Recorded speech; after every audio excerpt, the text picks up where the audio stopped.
What nobody tells you about being a YouTuber. The YouTube middle class.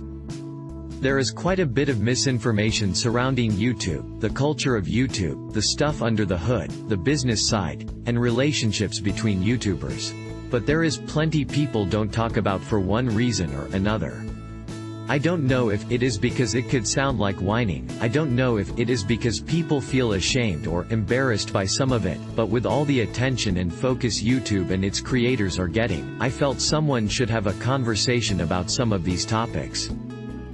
You may feel that content creators who have a 100K subscribers and a silver play button have somehow finally made it on YouTube, but the reality is not as simple as that. The far majority of content creators, with 50K 500K subscribers that represent the YouTube middle class, are not able to live off of their YouTube earnings alone. That may seem weird or impossible to you considering that many of these creators generate millions of views every month, and you'd think they'd be able to live off of the ad revenue and sponsors opportunities. A channel generating roughly 10 million views per year might only generate $45,000 per year. This sounds like a lot, and it may be more than what you make right now in your day job. Cost of living, cost of working, and taxes. However, the cost of running a YouTube channel that generates those types of views has cost behind it, just like anything else. There is also the fact that YouTubers have to pay taxes on any income they own, and they pay a higher tax rate due to being self-employed. Some have a 20% effective tax rate. Many of the YouTube creators, in this middle-class category, also live in states with higher tax rates such as California and New York, which also have a higher cost of living. This is usually because living in such places offers more collaboration and business opportunities, in the long run, especially if one wants to be an entertainer such as an actor, actress, or work with technology-based brands or fashion brands. And that is in one of the best case scenarios for a channel with 100K 200K subscribers, generating decent views each month. Consider the following though, most of the popular channels, within the YouTube middle class, are entertainment-based and won't always get premium ad placement. Additionally, YouTube only monetizes 30 to 60% of views on average. Also consider 20% of users are now reportedly using ad block, meaning these creators aren't getting ad revenue from those viewers. What about sponsorship money? Here is something that very few people talk about. Even with a 100K subscriber channel, depending on the average views per video, sponsorship fees range from $500 to $5,000 depending on the brand and on your niche. There are exceptions that can be $5,000 to $10,000, but not much higher until you break 250,000 subscribers or unless you are getting a very high level of average view per video, the exceptions being popular micro niches, or a product that has a high enough price point that the ROI easy enough to turn around. This also assumes you can secure sponsorships for your channel, and it also assumes that your audience doesn't react negatively to you doing sponsored videos regularly, which many are vocal about.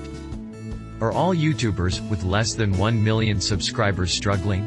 I can't speak for all of these mid-level YouTubers, but many are struggling, and some have come forward about it in their videos, in article interviews, and even in their social media such as Twitter. The other issue is that many of these creators have tied their entire financial future and their identity to being a YouTuber. This is not practical or sustainable. Because YouTube in and of itself is not a job, whether you make money from it or not. Nor is it in and of itself a career, it's a platform, venue. You can't put YouTuber on a resume, at least not yet, and Google isn't sending you a W-2. I'm not trying to have the real job debate because I don't believe in its thesis. I'm saying that you have to look beyond YouTube. If you are able to be successful in YouTube, it typically requires certain skills, such as video editing, video production, social media, and so on. You should probably utilize and market those skills outside of YouTube and cash in on them whenever possible and build a brand that lives outside of YouTube. I think the problem is that big YouTubers have sold this dream of being a YouTube star and living off of your channel and having the life you want. But few of them talk about the businesses they run in the background and the fact that many of them are also now investors in startups, or even other channels and even multi-channel networks.